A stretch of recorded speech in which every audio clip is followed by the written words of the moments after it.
Hi everyone, and welcome to Jenna's Tiny Tales.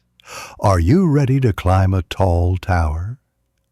Today's adventure is Greed! Once upon a time, in a humble cottage by a broad green valley, lived a poor widow and her cheerful son, Jack.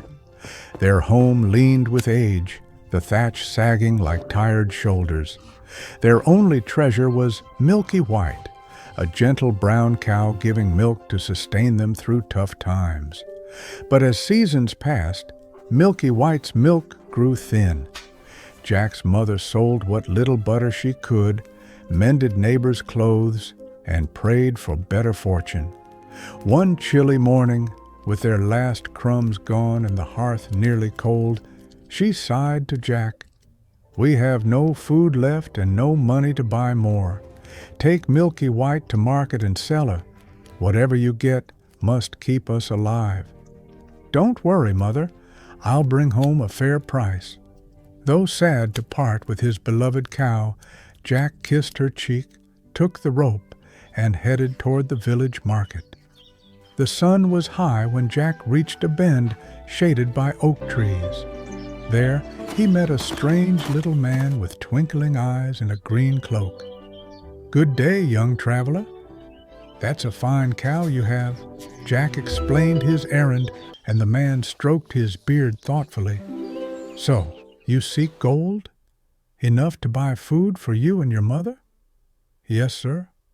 "These are no ordinary beans. Plant them tonight, and by morning, wonders beyond imagination will appear. Beans for Milky White. Magic beans. They're worth greater than any coin. Trust in what grows unseen." Jack hesitated, young and curious, half hungry for adventure. After a long pause, he traded Milky White for 5 beans, tucking them carefully in his pocket. At home, his mother waited at the door.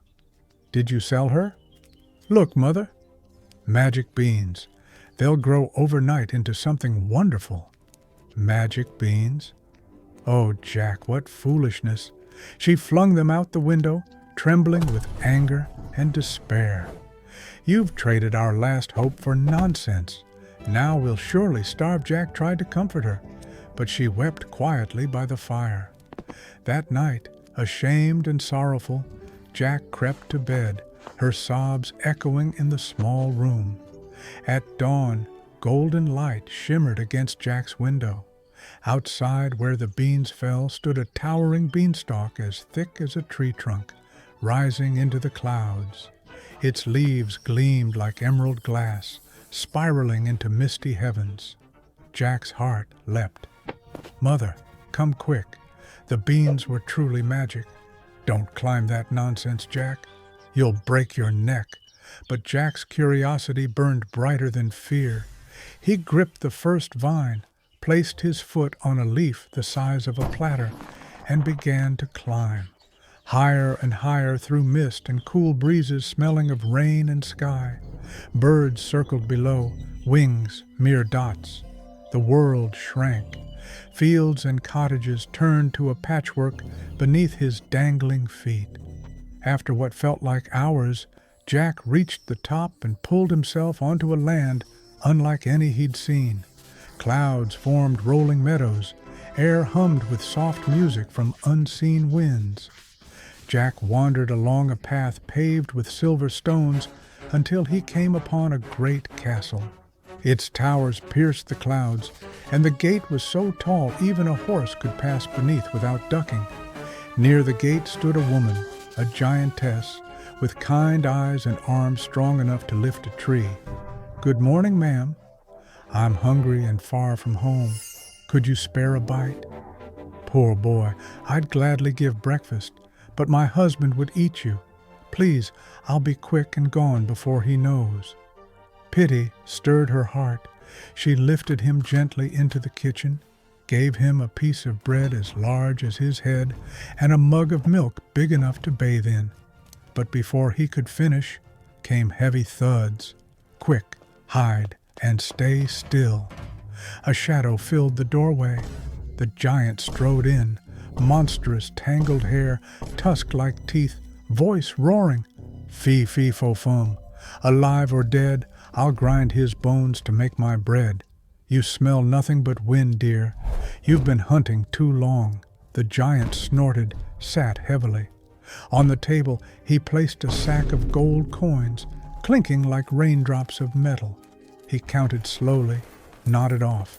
When snores grew deep and thunderous, Jack crept out, took a small sack of gold, and ran as fast as he could. Down the beanstalk he slid, leaves whipping his face, until landing safely by his cottage. "Mother, look what I've brought." "Jack, where did this come from?" "From the castle in the clouds."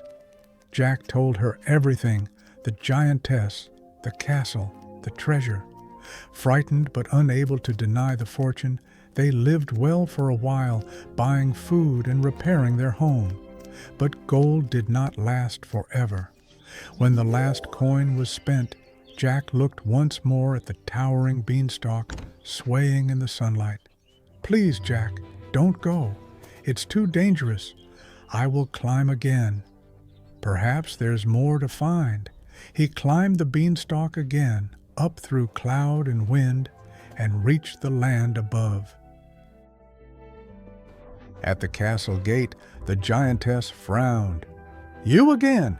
If my husband finds you, he will eat you alive." But Jack's charm and politeness softened her heart.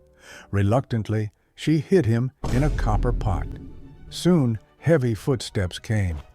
"Fee, fee, fo, fum, I smell the blood of an Englishman." "You're dreaming. Sit and eat your breakfast when done," Giant called. "Bring me my hen." The giantess placed a plump white hen before him. "Lay." The hen laid golden eggs, bright as the sun, again and again, clinking softly against the table. When the giant finished admiring, he set the hen aside and soon drifted to sleep.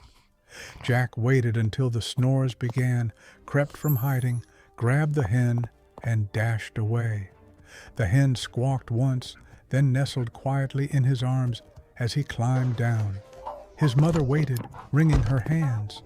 "Jack, you safe?" When he showed the hen and spoke, "Lay," a golden egg appeared before their eyes. They laughed and wept with joy, now never poor again. But Jack's curiosity, maybe destiny, wasn't satisfied. Months passed. He often gazed at the beanstalk, wondering what marvels lay hidden. One morning he said, "The giant still has treasures once the world's to share, so I'll climb one last time." "You've tempted fate enough, my son." Jack kissed her hand, promised to be careful. Up the beanstalk he climbed, heart pounding with courage and fear. The giantess, seeing him again, was astonished. "Foolish boy, if he catches you, he'll tear you apart." "One more look, I swear." She hesitated, then hid him in the pantry. Soon the castle trembled as the giant returned, roaring his terrible rhyme. "Fee, fee, fo, fum, I smell the blood of an Englishman. Alive or dead, I'll grind his bones to make my bread. Bring me my heart." The giantess placed a beautiful golden harp before him, strings gleaming like starlight. When the giant commanded, "Sing," the harp played on its own, soft and sorrowful. "Master, I long to be free. It's alive." The sound pierced Jack's heart. When the giant dozed, Jack crept out, lifted the harp, but as he turned to flee, the harp cried out, "Master! Help me! Thief! Stop, you wretched boy!" Jack raced to the cloud's edge, the giant's thunderous steps shaking the earth above the sky. Down the beanstalk, Jack flew, harp clutched tight, the giant bellowing after him. "Mother! Quick, fetch an axe." Jack's mother, pale with terror, ran from the cottage with the axe just as the beanstalk began to sway under the giant's weight. Jack swung with all his might. With a crack like thunder, the beanstalk split. The giant roared one last time as he tumbled from the clouds, crashing to earth, shaking the valley. When the dust cleared, only shattered leaves and silence remained. "Oh, Jack, my brave boy, it's over."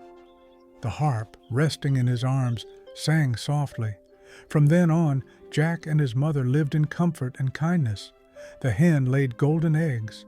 The harp played music, filling their home with warmth, and the giant's memory faded into legend. Jack never forgot. Courage is not absence of fear, but the will to climb despite it. Sometimes, when the sky turned gold at sunset, Jack looked upward as if searching for the place where clouds once bore castles. Though he never saw it again, he smiled, knowing adventure begins with a single step, or perhaps a handful of magic beans. Thanks for watching Enna's Tiny Tales Stories. If you had fun with us today, please show your support and subscribe so we can bring you many more tales to come. See you in the next story.